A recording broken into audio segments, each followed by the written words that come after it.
সম্মানিত দর্শক, আপনি যদি মাইক্রোসফট এক্সেলের শুধুমাত্র সেল সম্পর্কে বেসিক ধারণা রাখেন, তাহলে মাইক্রোসফট এক্সেলের কোনো ধরনের সূত্র না জেনেও আমি মাইক্রোসফট এক্সেলের বিভিন্ন রকমের জটিল সব ফাংশনের কাজগুলো নিজেই করতে পারবেন। এবং এই কাজটি আমরা কিভাবে করব সেটি আজকে এই ভিডিওর মূল আলোচ্য বিষয়। তো চলুন, এই জন্য আমরা প্রথমেই চলে যাব একটি ওয়েবসাইটে, সেটির নাম হচ্ছে sheetformula.com। তো আমি ডেসক্রিপশনে এই ওয়েবসাইটটির লিঙ্ক দিয়ে দিব, আপনারা সেই লিঙ্কে ক্লিক করে এইখানে চলে আসতে পারবেন। এখানে আমরা দেখতে পাচ্ছি যে generate sheet formula with AI, অর্থাৎ টোটাল ব্যাপারটি আসলে আর্টিফিশিয়াল ইন্টেলিজেন্সি ব্যবহার করে কাজটি সম্পন্ন হবে। তো আমরা জানি এই 2023 সালে আর্টিফিশিয়াল ইন্টেলিজেন্সের একটা চরম প্রতিযোগিতা, প্রত্যেকটি সেক্টরেই আমরা আর্টিফিশিয়াল ইন্টেলিজেন্সের ব্যবহার দেখতে পাচ্ছি।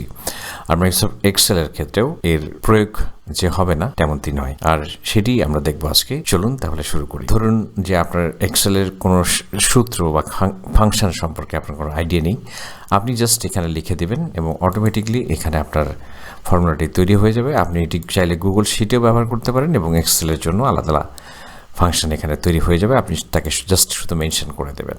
ধরুন আপনি একটি গ্রেডিং নির্ণয় করতে যাচ্ছেন, যেখানে 80 থেকে 100 হলে এ গ্রেড, 60 থেকে 79 হলে বি গ্রেড, এবং 40 থেকে 59 এটা হলো সি গ্রেড, এবং লেস দ্যান 40 হলে এফ গ্রেড। এটি জাস্ট আপনার কন্ডিশন।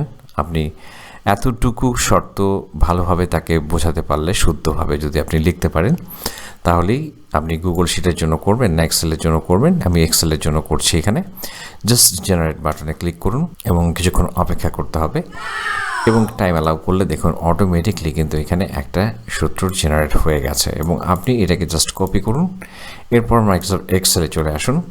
সাপোজ এই এই সেলটিকে সে একটা ডিফল্ট সেল হিসেবে দেখিয়েছে, আমরা এখানে পেস্ট করে দিলাম এবং এখানে কিন্তু এফ দেখাচ্ছে বর্তমানে, এবং আমি এটি সেলের এটাকে একটু ইনক্রিজ করে দিচ্ছি। তো এখন আমি এখানে একটা ভ্যালু বসাই।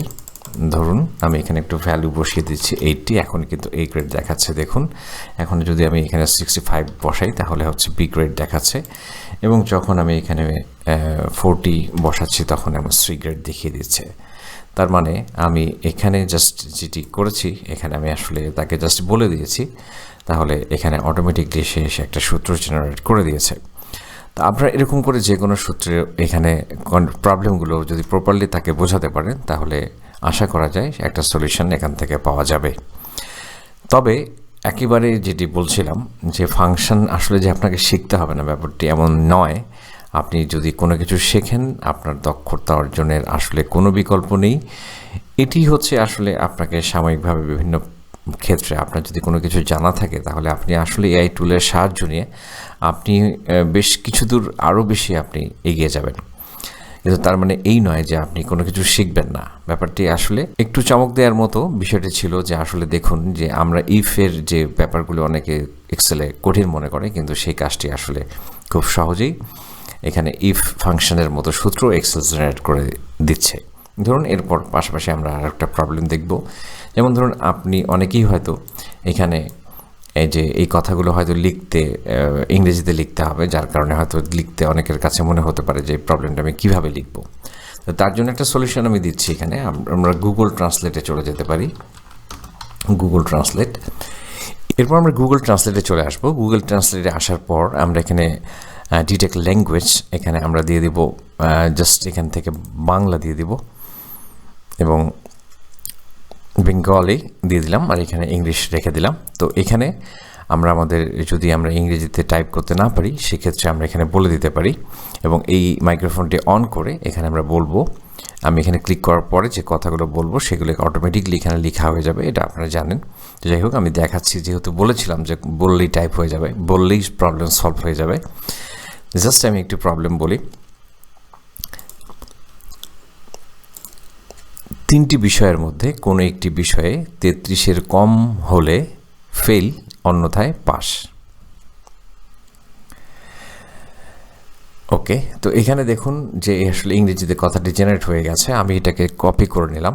আমার কথা চলছে এই রেকর্ডিং। হ্যাঁ, তো আমি এখানে আমি এতটুকু জাস্ট এখানে মুছে দিলাম। এবার এখান থেকে এই কথাটি কপি করছি, কপি করে আমি এখন এখানে বসিয়ে দিই, দেখি কি অবস্থা হয়।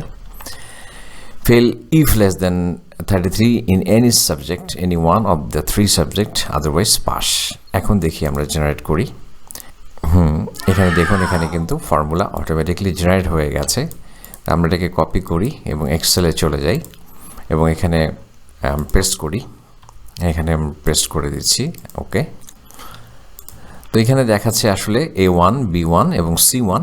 তো আমরা এখানে 3টি সাবজেক্টের মধ্যে এখানে মার্ক বসাই। সাপোজ এখন এখানে 50 দিলাম, তারপর এখানে আমরা এখন 60 দিলাম।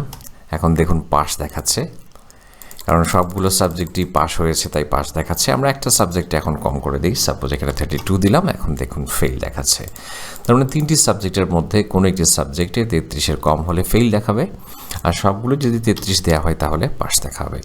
তাহলে দেখুন এখানে এআই ব্যবহার করে আমরা খুব সহজেই এই ওয়েবসাইটটির মাধ্যমে খুব সহজেই আমরা বিভিন্ন প্রবলেমগুলো যদি প্রপারলি লিখে দিতে পারি, আশা করা যায় আপনাদের সূত্রটি প্রপারলি চলে না আসলেও আপনারা এখান থেকে একটা প্রপার গাইডলাইন পেয়ে যাবেন ইনশাআল্লাহ।